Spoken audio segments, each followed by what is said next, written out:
celebrate and have a good time. Celebration. We're gonna celebrate and have a good time. It's time to come together. It's up to you. What's your pleasure? Everyone around the world, come on! Yeah. It's your celebration.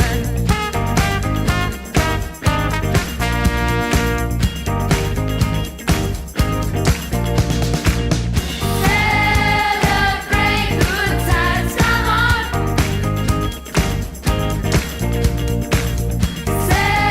Celebrate good times, come on!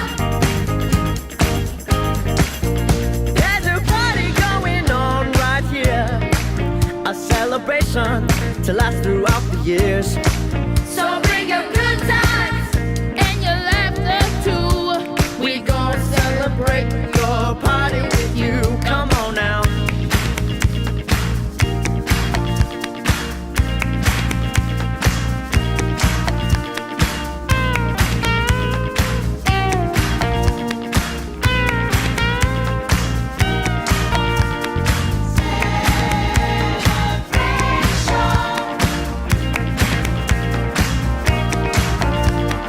We're gonna have a good time tonight. Let's celebrate. It's alright.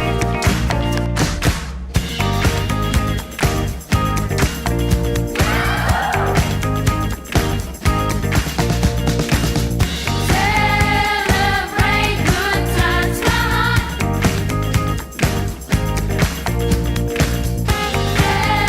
Celebrate good times, come on. We gonna celebrate your party with you. Come on.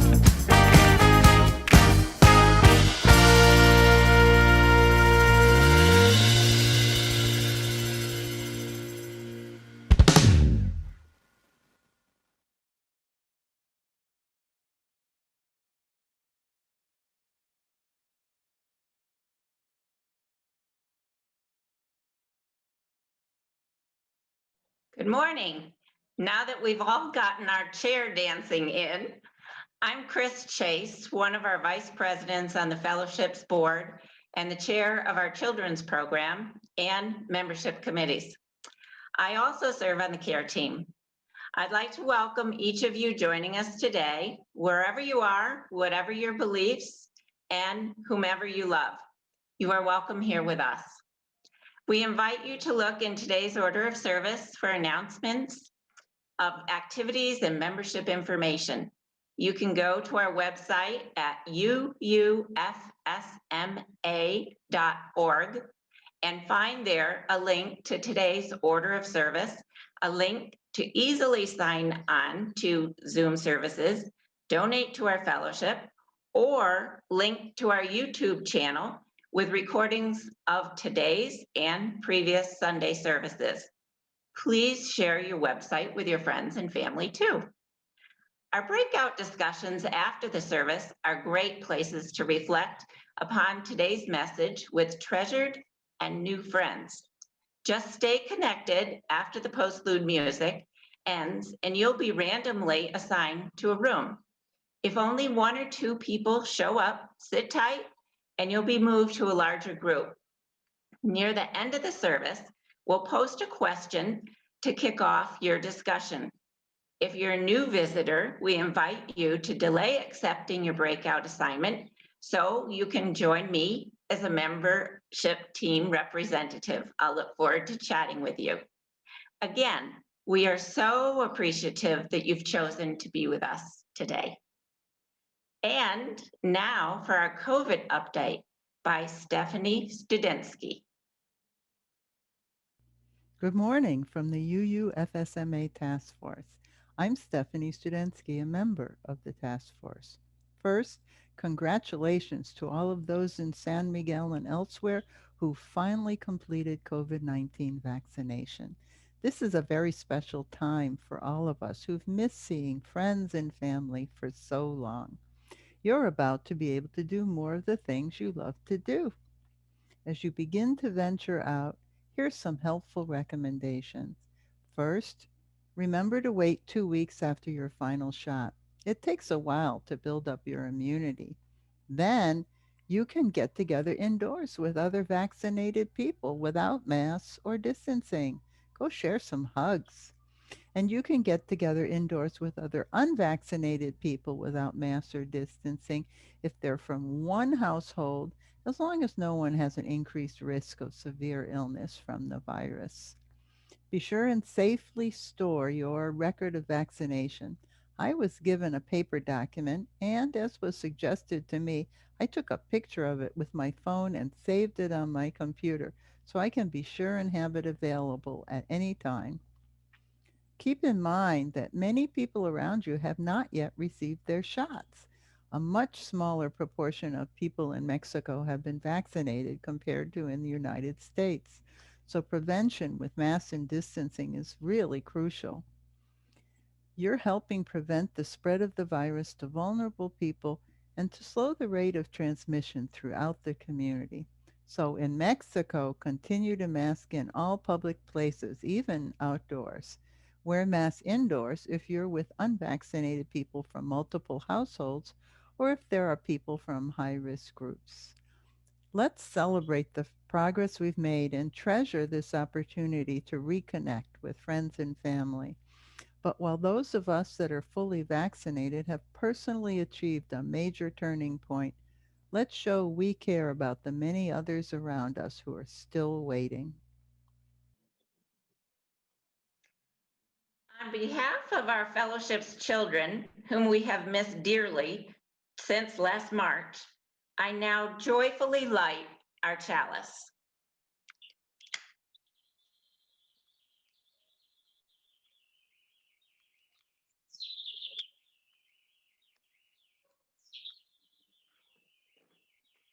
I am now going to read a poem from Chilean poet and educator, Gabriel Mistral. Mankind owes to children the best it has to give. Their life is fragile. If they are to have a tomorrow, their needs must be met today. Many things can wait, but not the children. Now is the time that their bones are being formed and their senses developed.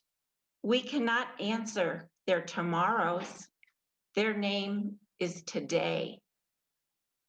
As our wonderful speaker, Nory Contractor, speaks to us about Children's Day in Mexico, I hope you will bear the immediacy of their needs in your mind, your heart, and your soul.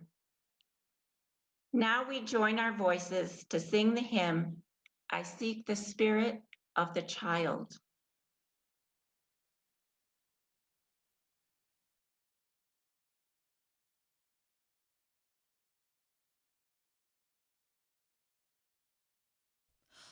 I seek the spirit of a child, the child who meets life naturally, the child who sings the world alive and greets the morning sun with glee.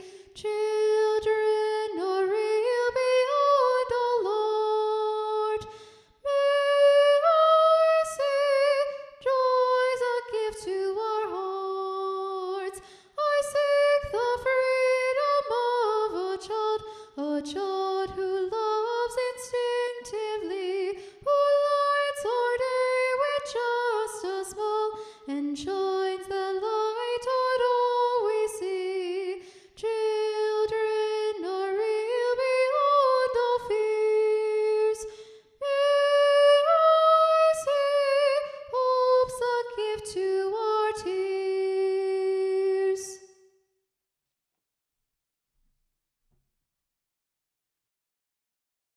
Good morning. Let's join together in reciting our covenant, first in English, then in Spanish. The words will appear on your screen. We respect the interdependent web of life and work for a just and peaceful world.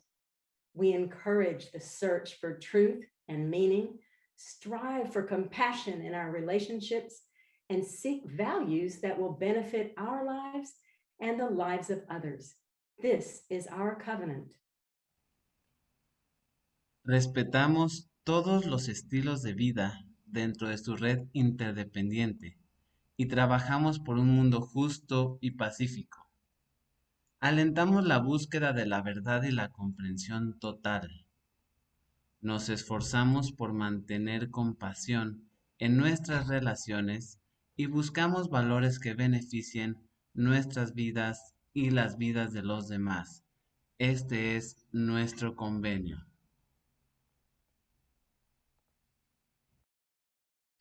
Good morning. My name is Mark Johaningsmeir. These are days of change and celebration in many religions and societies all over the world. Today, we are acknowledging this Day of the Child here in Mexico. Here are words of invitation and challenge to the newborn, to the new child, and to the child in each of us. Rise up, child of earth. Let the life rise up in you, full term, newborn. Time enough in wondrous darkness, echoed sounds of voices, stirrings, splashings of new life. Relinquish to memory this one mystery we yearn to know and will again in after death. So much latent still to rise, until our rising lifts us to a depth that questions every truth we've ever known.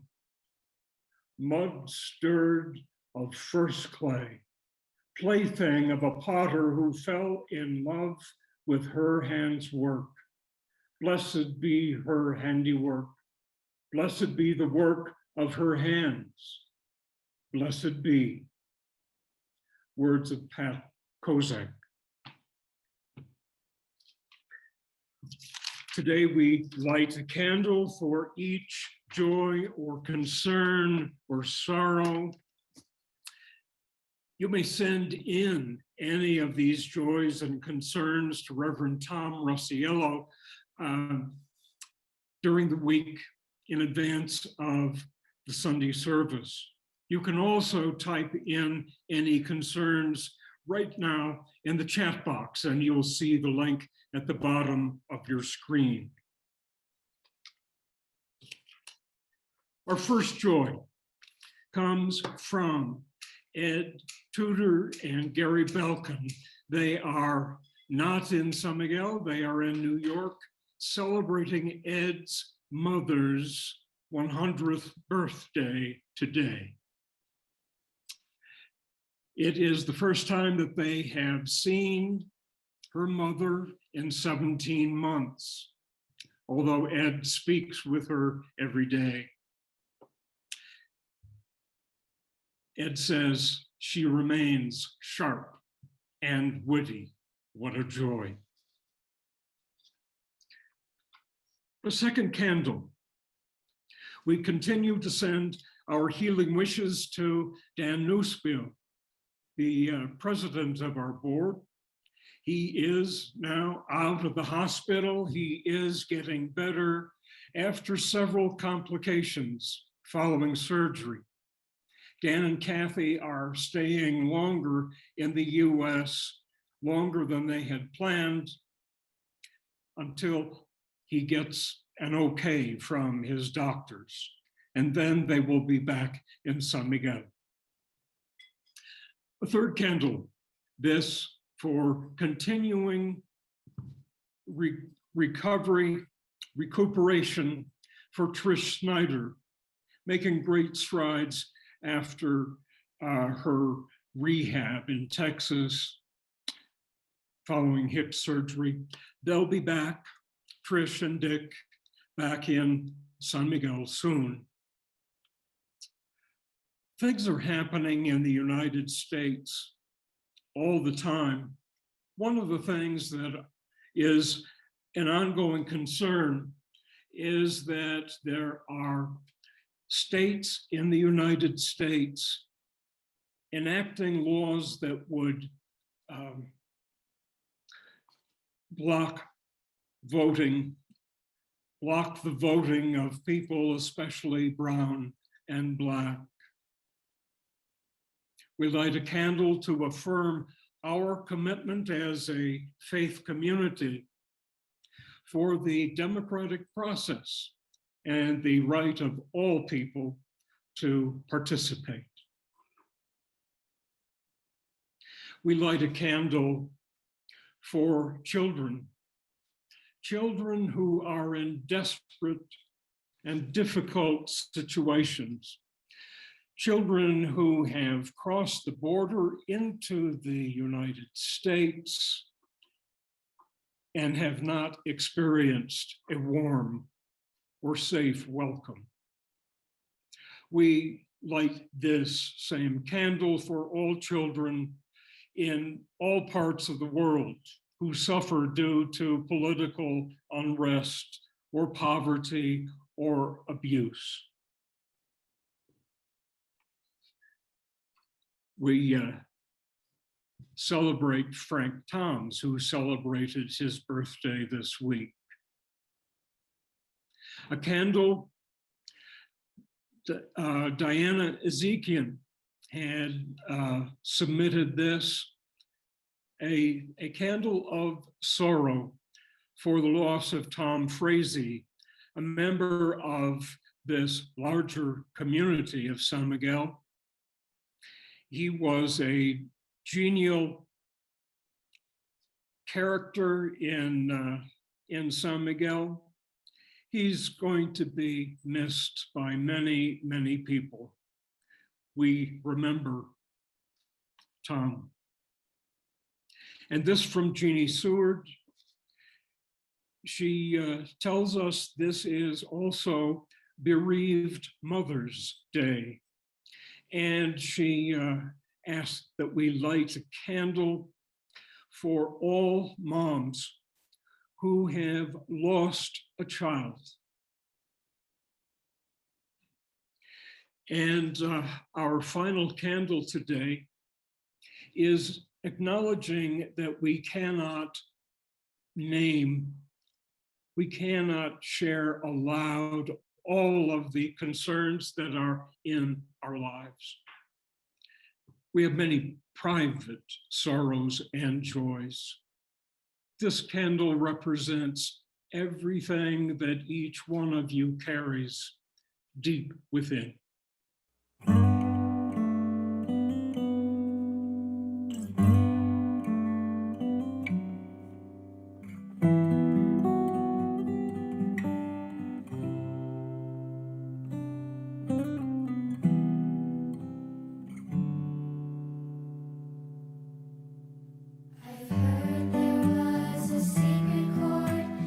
David played, please Lord, but you don't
Good morning.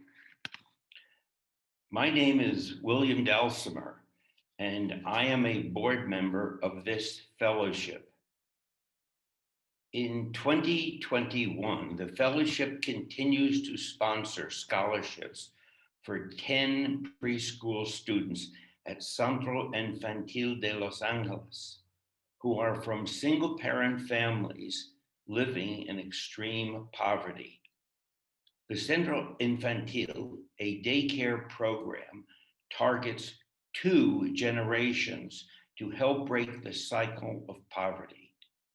Working single mothers have a free, safe place for their children, confident they are getting excellent care. Children get hot, nutritious meals, clothing, school supplies, and an opportunity to learn with dedicated teachers. Due to the pandemic, the grant now also provides supplemental groceries and cleaning supplies to 40 at-risk families with children in the program. Centro Infantil can accommodate 170 children from 2 months of age to 6 years old. Careful screening is conducted to ensure the families qualify for the services for this high quality free program, and mothers are expected to help by donating their time. Teachers have responded to the pandemic by providing 3-day-a-week online classes to the children by various means. This will continue until the preschool can reopen. Perhaps one of the most important things to know about Centro Infantil is the measurement of results they achieve.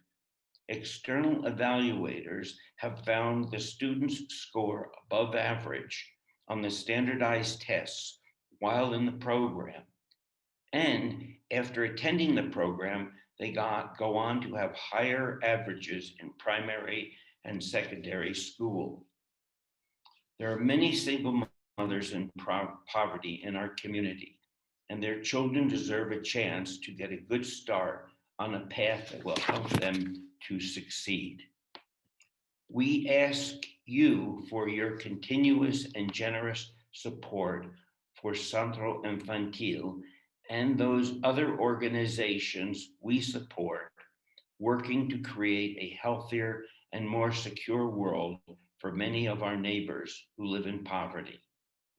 Fully 1/2 of all your donation goes directly to those social service organizations recommended by the Social Action Committee and endorsed by this fellowship. The remainder of your donation supports the work of creating a welcoming, caring, and inclusive fellowship with a presence not only here in San Miguel and other areas of Mexico and Costa Rica, but also within the United States and Canada. During the offering music or immediately after the service, please give generously as you are able by following the instructions on your screen or the instructions posted in chat, or by going to our website, UUFSMA.org.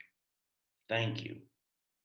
Our offering music today is Tromeri's Dreaming from Robert Schumann's Scenes from Childhood, played by our own Paula Peace. Enjoy.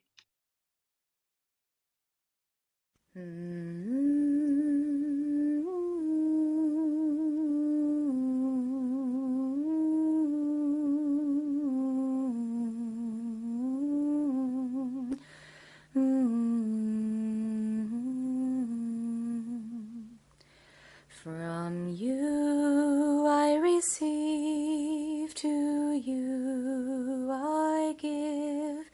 Together we share, and by this we live. From you I receive, to you I give. Together we share, and by this we live.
Thank you, Paula. That was lovely.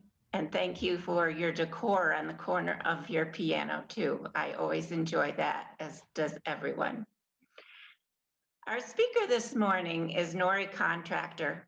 She was born in Cuba and then lived for 46 years in Miami.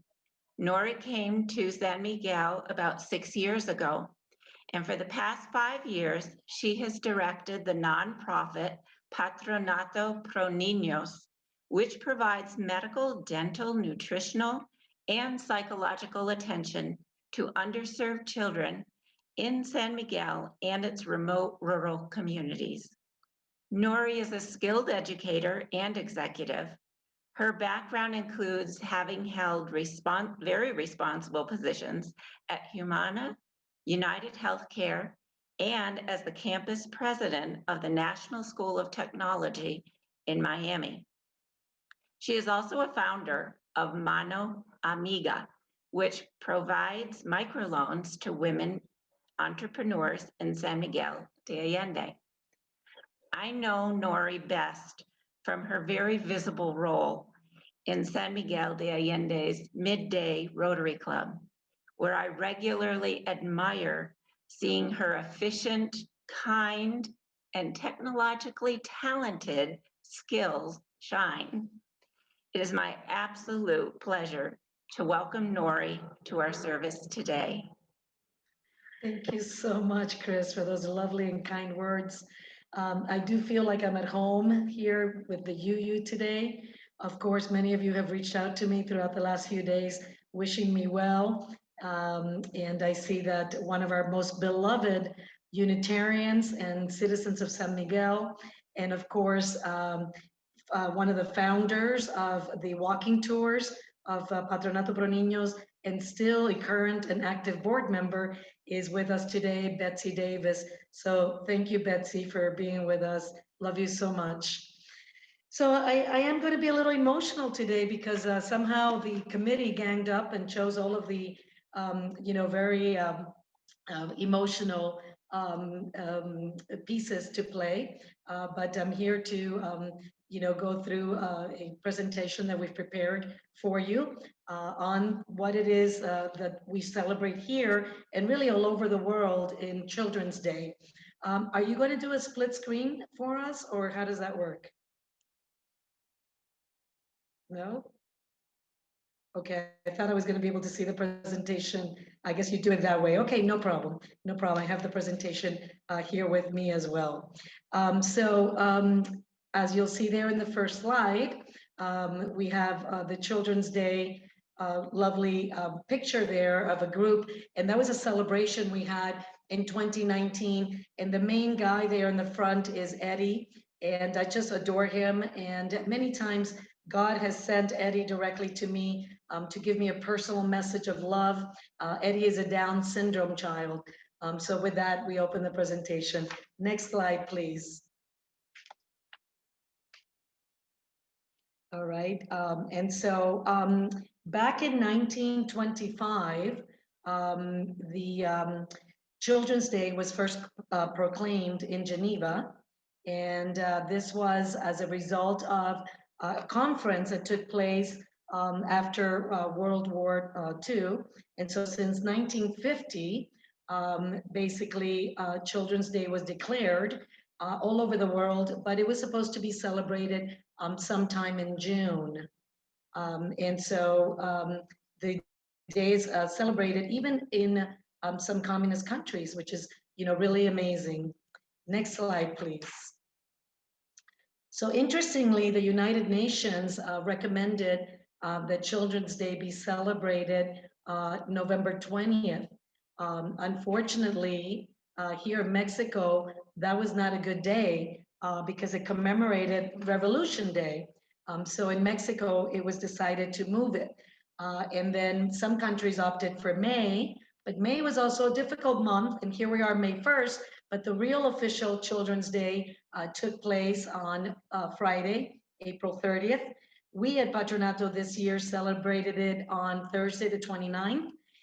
And we had a very, very limited celebration, but we called upon the special needs children to come with their moms, of course. And it was so moving because it was very intimate, and we had testimonials from many mothers. I wish that we were able to share so much of that with each and every one of you. We recorded some portions, and I understand that some of it is going to be put up in our YouTube channel, so I hope we do that. Next slide, please.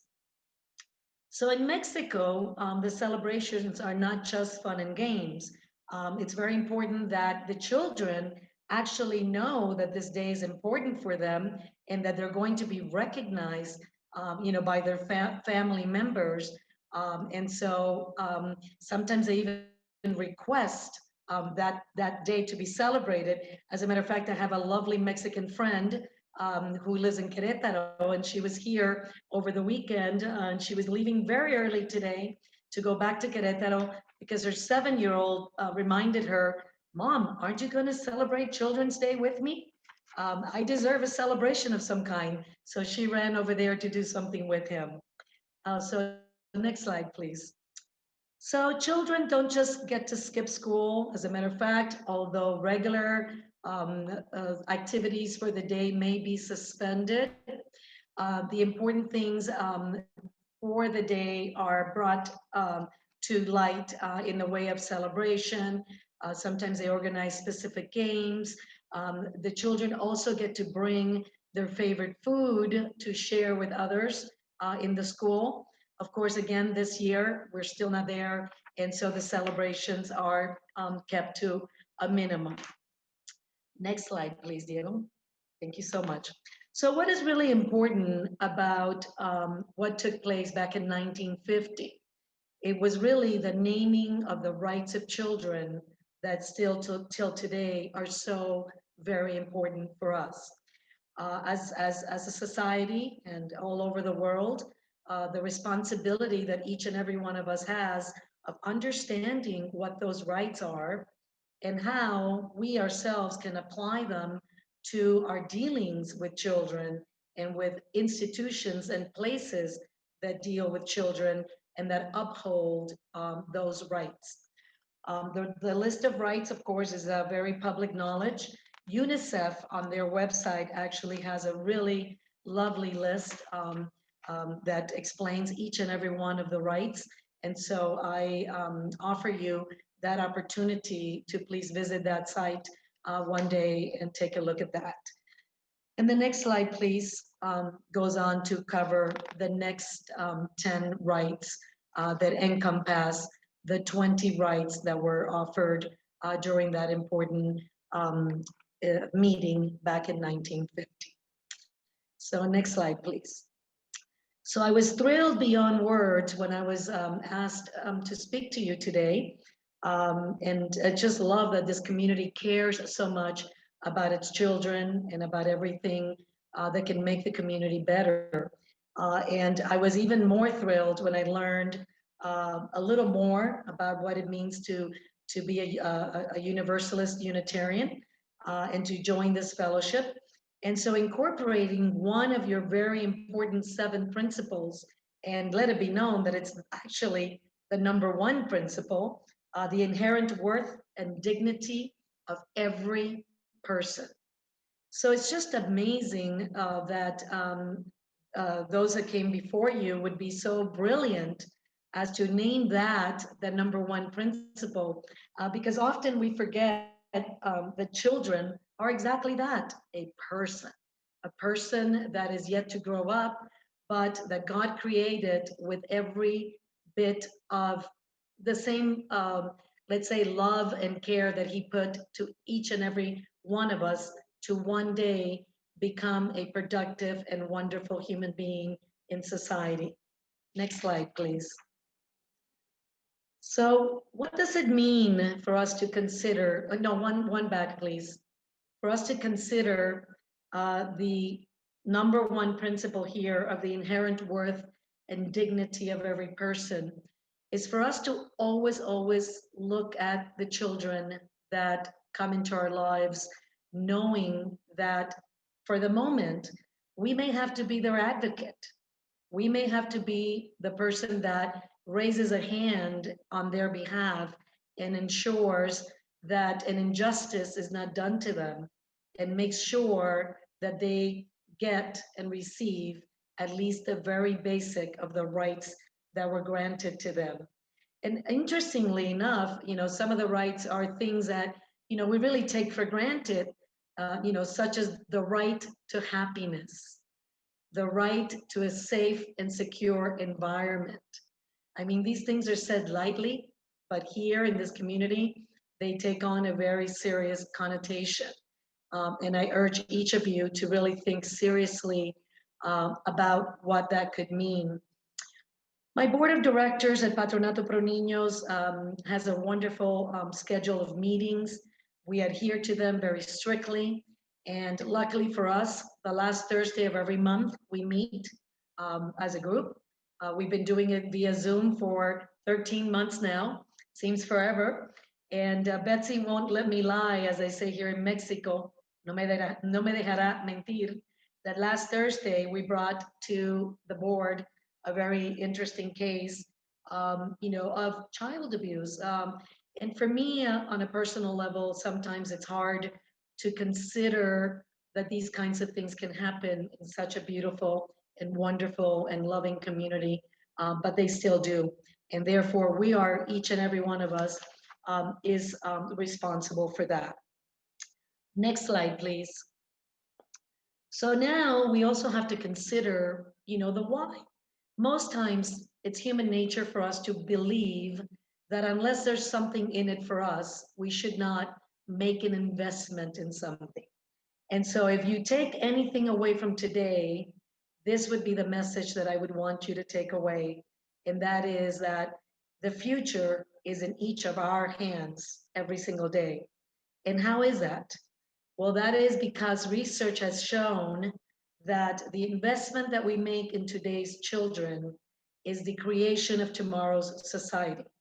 And so if we make that little investment, and when I speak of investment, and I often tell this to people, investing is not money, my friends. It's easy to write a check. It's easy to throw some coins in a little piggy bank. Investment of the true kind is where you realize what is it that you can participate with and what is it that you as an individual can do with your time, your energy, your talents. We need each and every person to be aware of that and to be advocate for these children. Many times I see postings on the civil list. Sometimes I get a little scared. It's not one of my favorite places to hear of events related to children.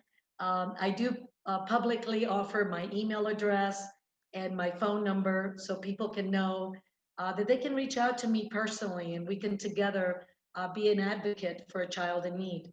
But yes, sometimes these calls for help come out to us through a community effort, through the civil list.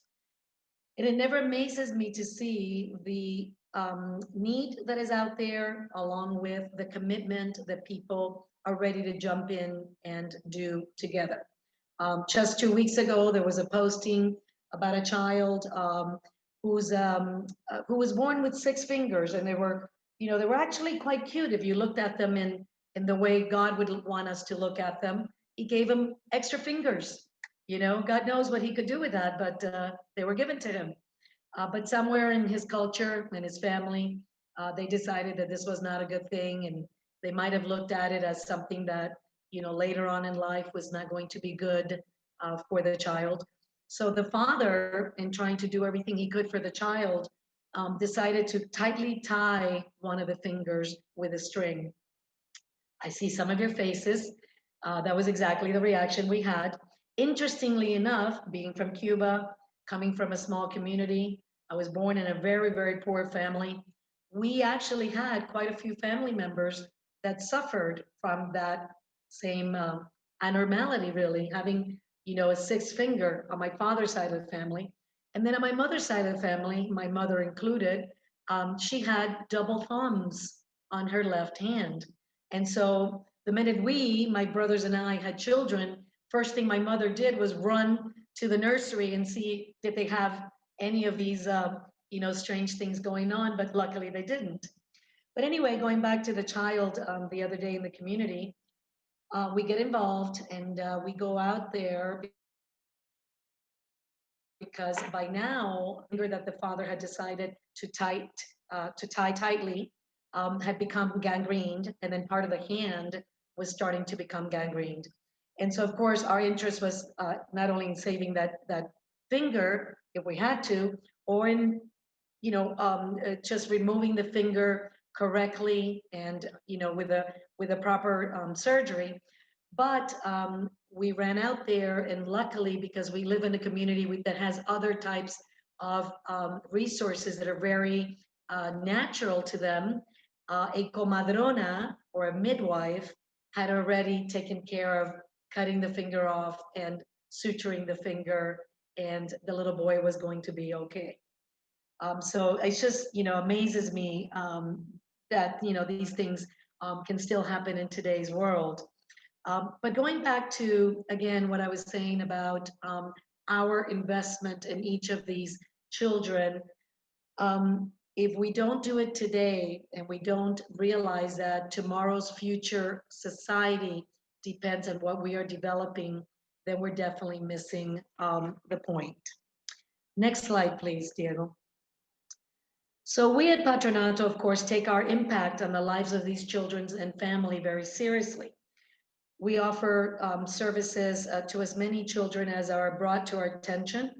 Sometimes we have to make exceptions because there might be a little rule or two that they might not exactly fit into, but we figure out creative ways to make sure that they fit in and that we give them the care that they need.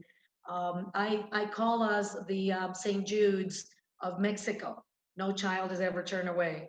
So that's very, very, very important. Next slide, please.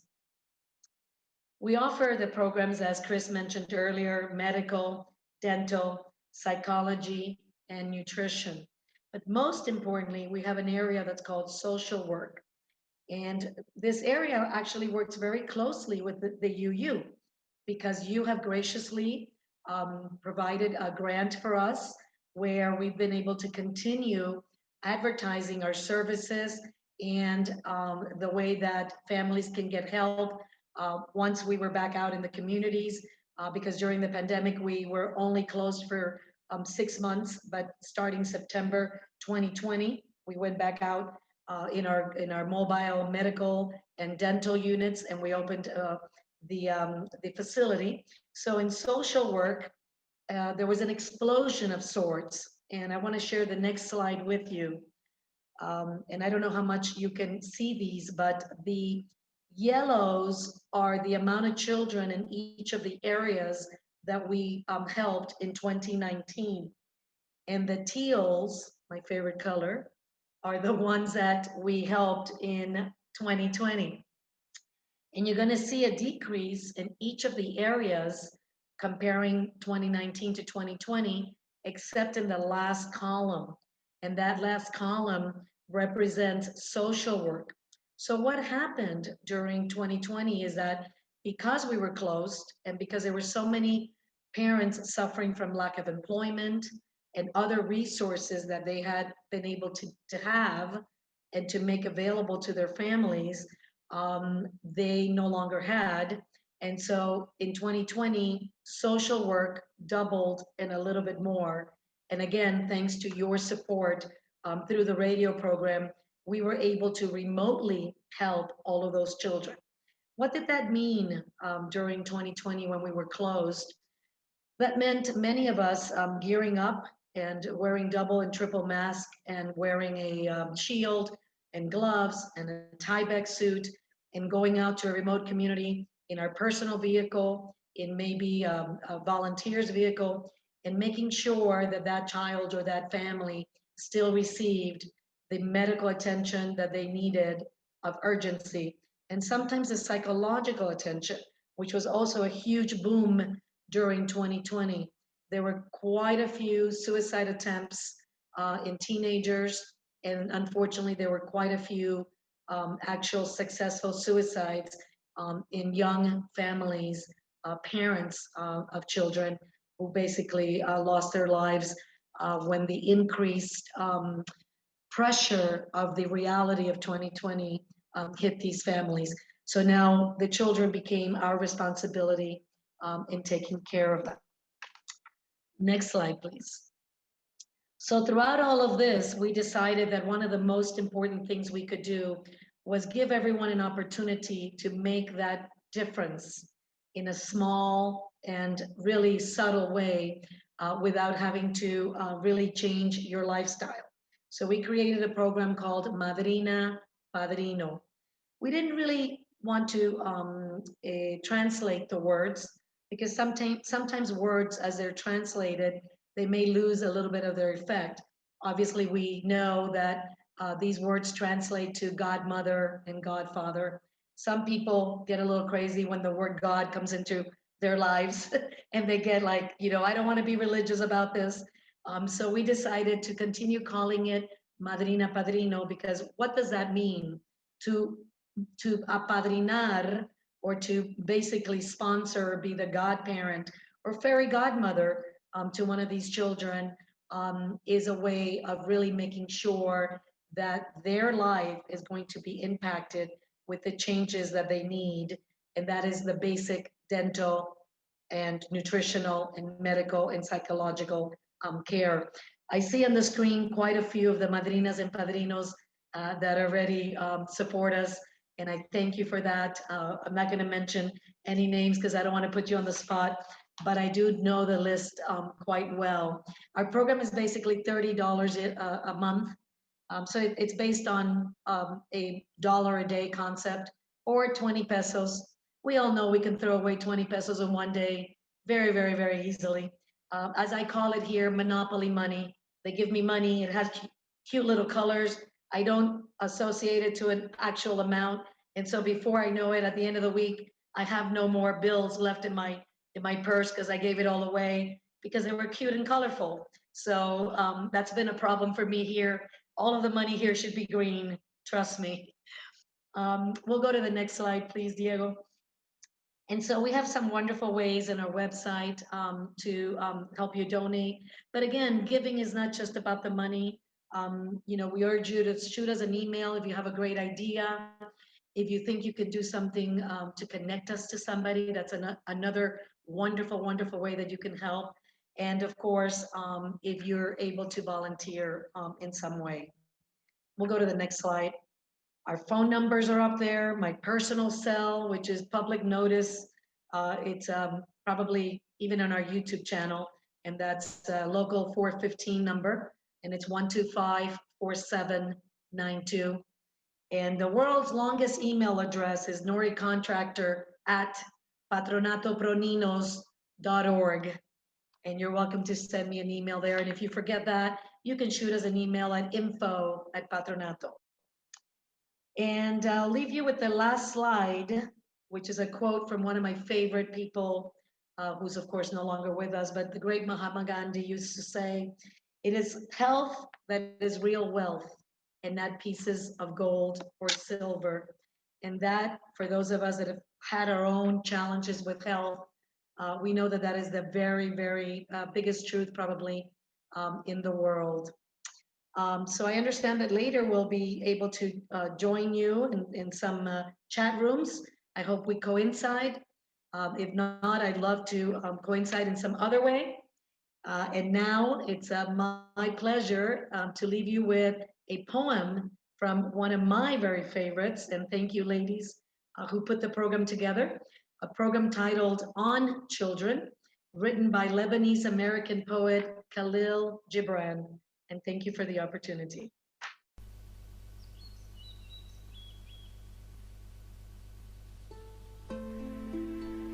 Your children are not your children. They are the sons and daughters of life's longing for itself.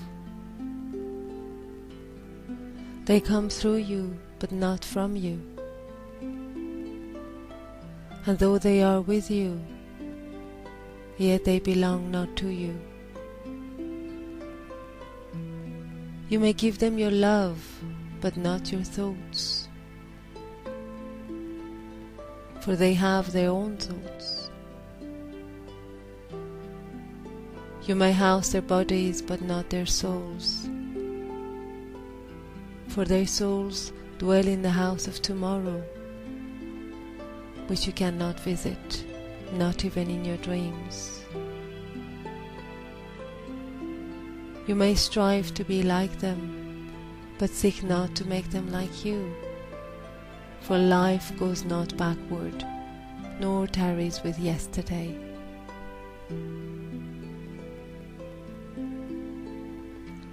You are the bows from which your children, as living arrows, are sent forth. The archer sees the mark upon the path of the infinite, and he bends you with his might, that his arrows may go swift and far.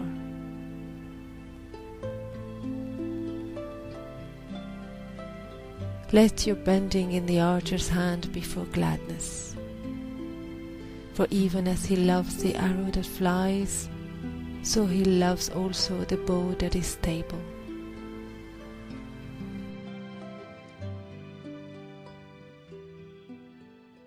It is now that time in the service that we extinguish our chalice. And I have a few words. May we always continue to be touched by children and find ways to hold them in our hearts as we work to provide a world that offers them the best we have to offer. Go now in peace. And to end our service, we will listen to the popular song, True Colors, both sung and signed by hearing impaired children.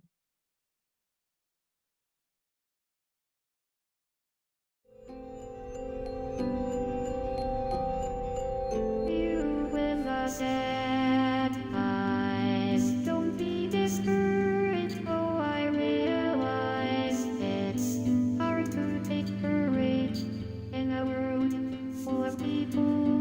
You can lose sight of it all, and the darkness inside you makes you feel so small.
Sad eyes, don't be discouraged. Oh, I realize it's hard to take courage in a world full of people.